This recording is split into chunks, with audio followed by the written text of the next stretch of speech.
नमस्कार मित्रों, आजकल कश्मीर फाइल्स नाम का मूवी बेहद चर्चा में है। बहुत लोकप्रिय हो रहा है, लोग देखने जा रहे हैं बड़ी संख्या में। तो आज कई युवाओं को कश्मीर के इतिहास के बारे में जिज्ञासा उत्पन्न हुई है। कश्मीर का इतिहास वास्तव में कितना पुराना है? कश्मीर की शुरुआत कैसे हुई? कश्मीर की मूल प्रजाति कौन है? मूल निवासी कौन है? उससे लेकर के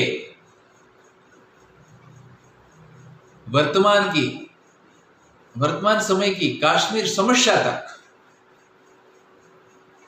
के प्रश्नों और उसके समाधान, उसके उकेल वो जानने के लिए काफी जिज्ञासु युवकों को आतुरता है कि हम कैसे जाने। मूवी के उपरांत कुछ और लिटरेचर है क्या? कुछ और बुक्स है क्या? तो मित्रों, आज इसी विषय के ऊपर मैं 7 बुक्स की बात करने वाला हूं, जिनके माध्यम से आप प्राचीन समय से लेकर आज तक की काफी सारी बातें, उसका इतिहास, उसका धर्म, उसके राजा इत्यादि के बारे में आप सब कुछ जान सको।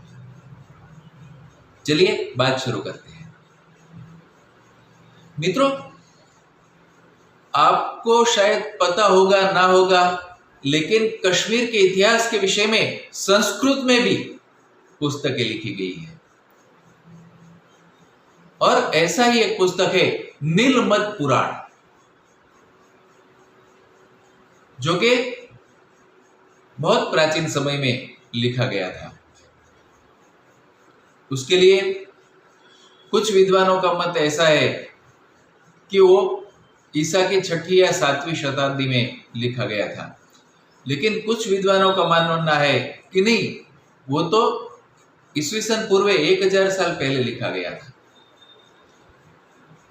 और कुछ लोग तो यहां तक कहते हैं कि नीलमत पुराण के रचयिता जो नील थे वो कश्यप ऋषि के पुत्र थे, यानी कि बहुत पुराना, सतयुग तक बात जाएगी, तो बहुत प्राचीन भी गिनते हैं। लेकिन उसमें बताया है कि कैसे कश्मीर की शुरुआत हुई।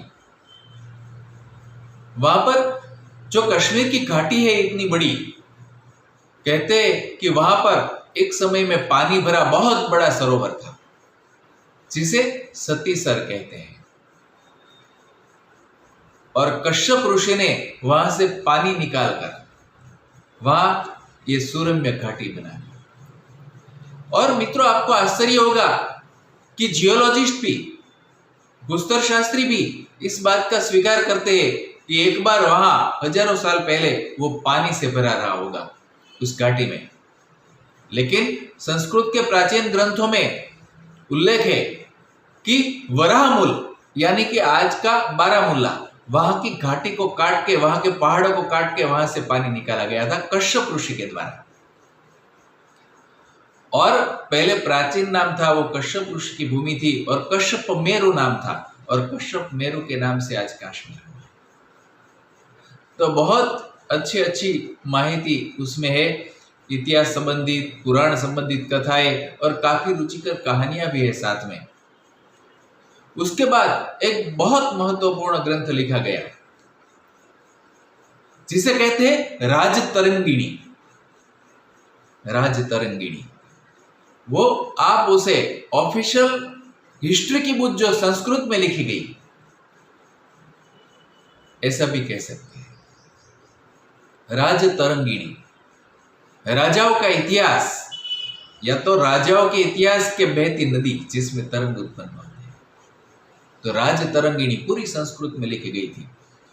और इसका निर्माता जो है वो कल्हण है, उनका नाम कल्हण है, और उन्होंने 12वीं शताब्दी में ये ग्रंथ लिखा।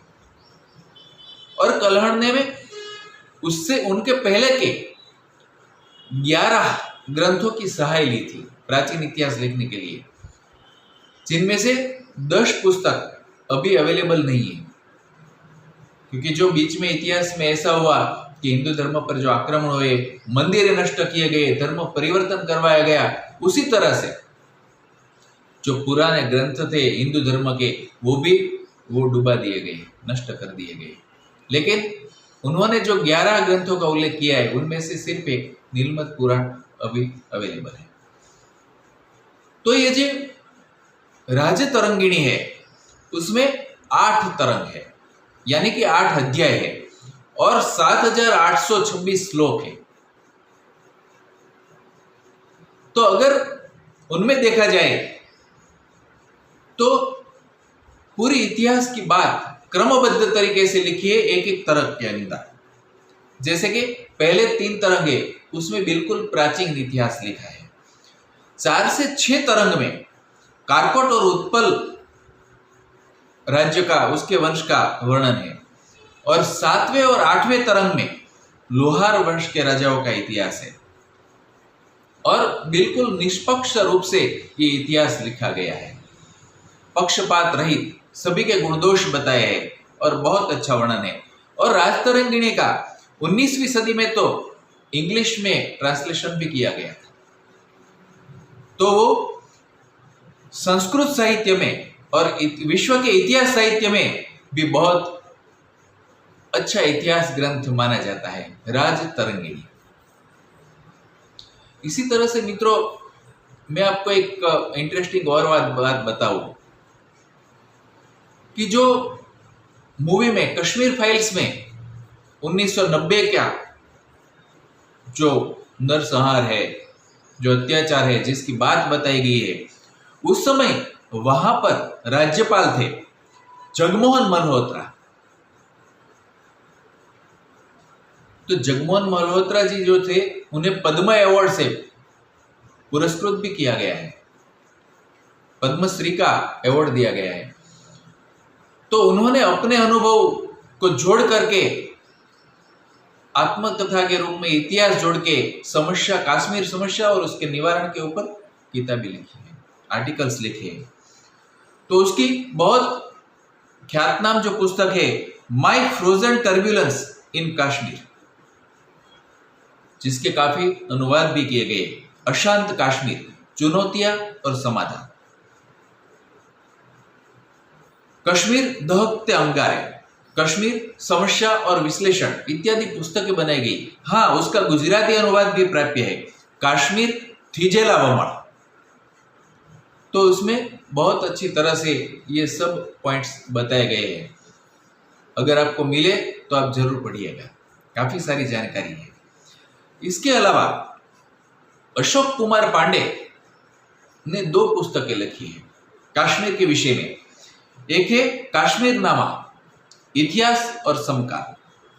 दूसरी है कश्मीर और कश्मीरी पंडित, बसने और बिखरने के 1500 साल।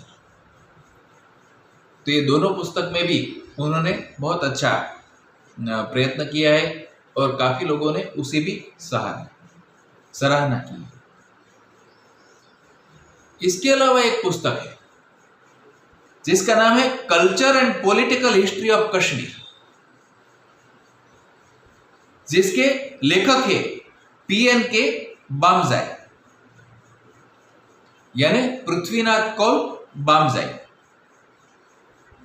तो उन्होंने कश्मीर के इतिहास के बारे में ये जो पुस्तक लिखा है वो 3 वॉल्यूम में है, पार्ट 1, पार्ट 2 और पार्ट 3, यानी कि बहुत विस्तृत रूप से लिखा है।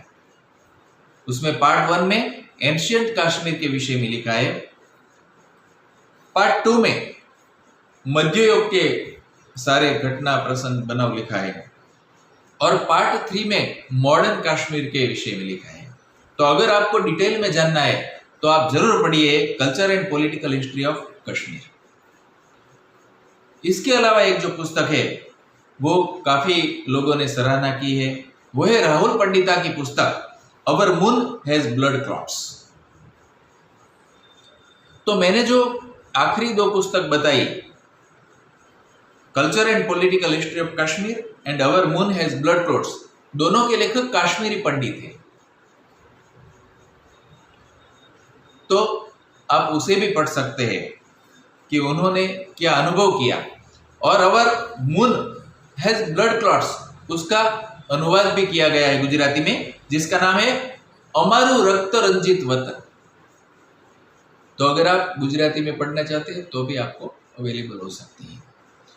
तो ये 7 पुस्तक जो है, कई काफ़ी पुस्तकें हैं, लेकिन ये 7 पुस्तक जो है वो बहुत अच्छी तरह से कश्मीर के इतिहास के विभिन्न पहलू है वो बताते हैं। तो आप इनमें से आपकी रुचि के अनुसार पढ़ सकते हैं। लेकिन मैंने आपको बताया कि संस्कृत में भी लिखा गया है, तो राज तरंगिणी आप पढ़ोगे तो प्राचीन इतिहास के बारे में भी काफ़ी आपको जानकारी मिलेगी। बहुत बहुत धन्यवाद। नमस्कार।